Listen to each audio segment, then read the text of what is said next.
নমস্কাৰ বন্ধুসকল, মই হিৰেন।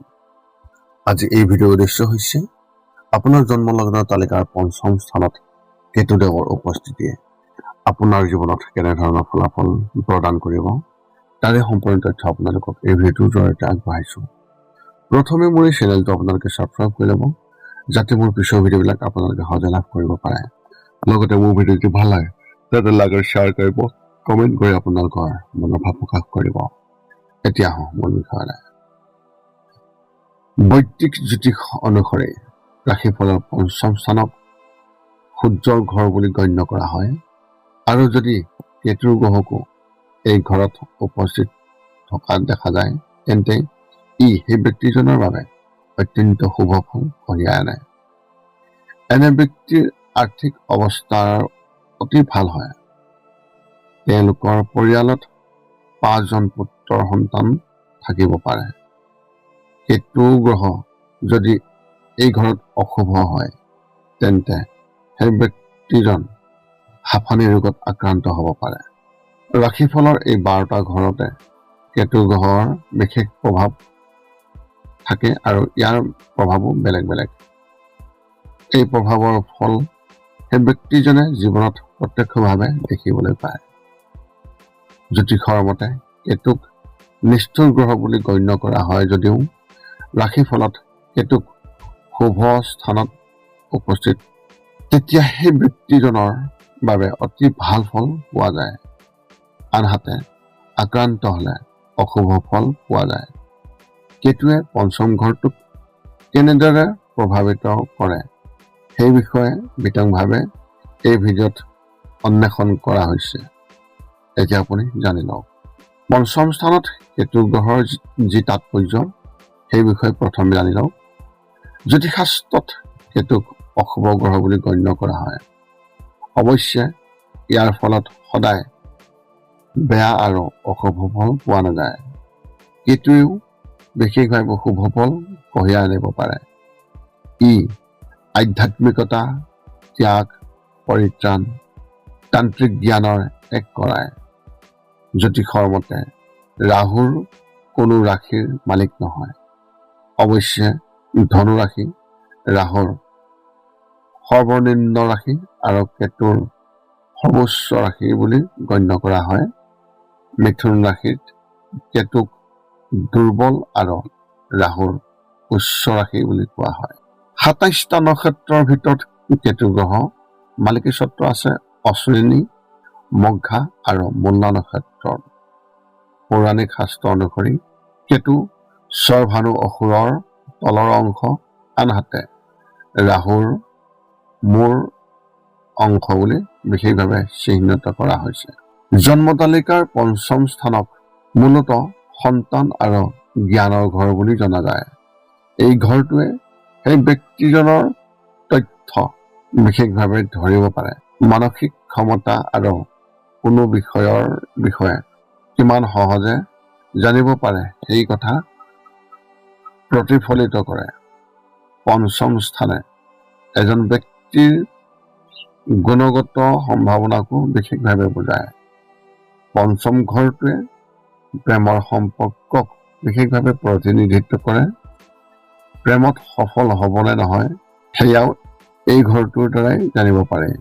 এতিয়া আপোনালোকে জানি লওক পঞ্চম স্থানত কেতুদেৱৰ উপস্থিতিৰ ফলত শুভ আৰু অশুভ ফলৰ বৰ্ণন।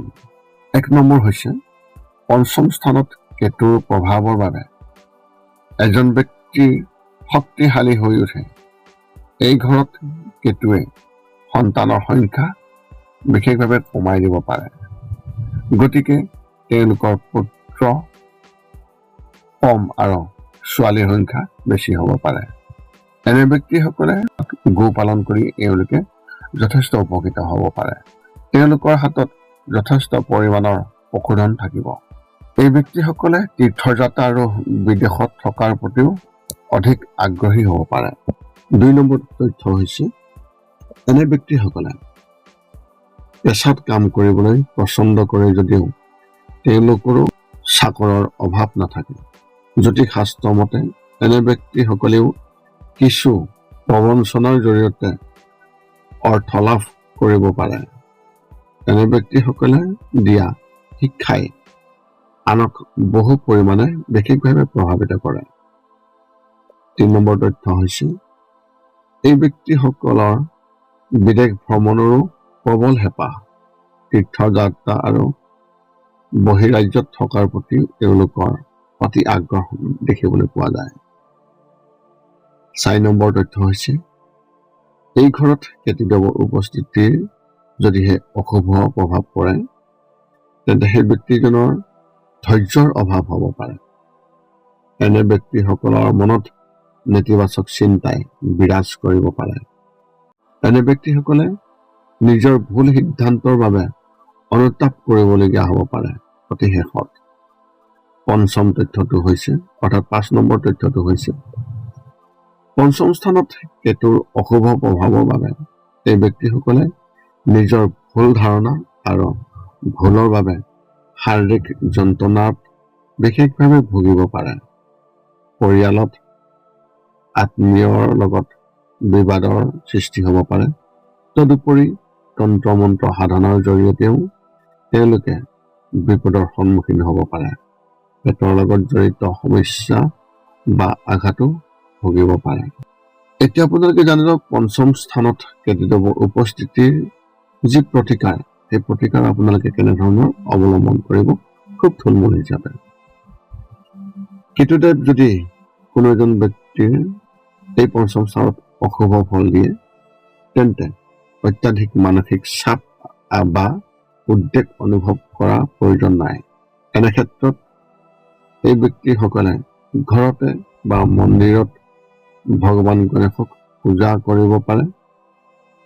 কেতুক শান্তি কৰিবলৈ কেতু সূত্ৰ, গণেশৰ দ্বাদশ নাম সূত্ৰ, শিৱৰ পঞ্চাক্ষৰ সূত্ৰ আৰু গণেশ চালিচা পাঠ কৰিব পাৰে।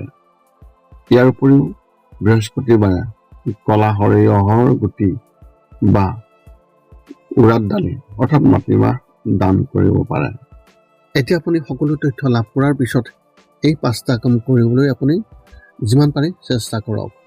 সৰ্বপ্ৰথমটো হৈছে আপুনি আপোনাৰ শৰীৰটো সুস্থ কৰি ৰাখিবলৈ দৈনিক যোগাসন কৰক, য'ত মূলতঃ 10 মিনিটৰ বাবে ওমকাৰ মন্ত্ৰ, 10 মিনিটৰ বাবে কপালভাতি আৰু 10 মিনিটৰ বাবে অনুলোম বিলোম। ইয়াৰ লগে লগে আপোনাৰ শাৰীৰিক আৰু মানসিক স্বাস্থ্য একেবাৰে নিখুঁত হৈ থাকিব। 2 নম্বৰটো হৈছে ৰাতি শোৱাৰ আগতে নিস্তব্ধ আৰু নিৰ্জন ঠাইত 10 পৰা 20 মিনিট ধ্যান কৰিব লাগে। ইয়াৰ দ্বাৰা 2টা উপকাৰ পোৱা যায়। এটা হ'ল আপুনি ভাল টোপনি পাব আৰু দ্বিতীয়টো হৈছে পিছদিনা আপুনি সতেজ অনুভৱ কৰিব। ধ্যান কৰি থাকোঁতে মধ্যমীয়া শব্দৰ শান্ত সংগীতো আপুনি শুনিব পাৰে। 3 নম্বৰটো হৈছে প্ৰতি মংগলবাৰে পুৱা নিশ্চয় হনুমান চালিচা পাঠ কৰক আৰু হনুমান মন্দিৰ দৰ্শন কৰক, নতুবা আপুনি বিষ্ণু মন্দিৰ দৰ্শন কৰক। ইয়াৰ দ্বাৰা আপোনাৰ আৰু আপোনাৰ পৰিয়ালৰ যিকোনো সদস্যৰ সংকট দূৰ হ'ব আৰু সদায় সুখ আৰু শান্তি থাকিব। 4 নম্বৰটো হৈছে ঘৰৰ বাহিৰত গৰু আৰু কুকুৰক প্ৰতিদিনে আপুনি পাৰিলে খাদ্য খুৱাব লাগে।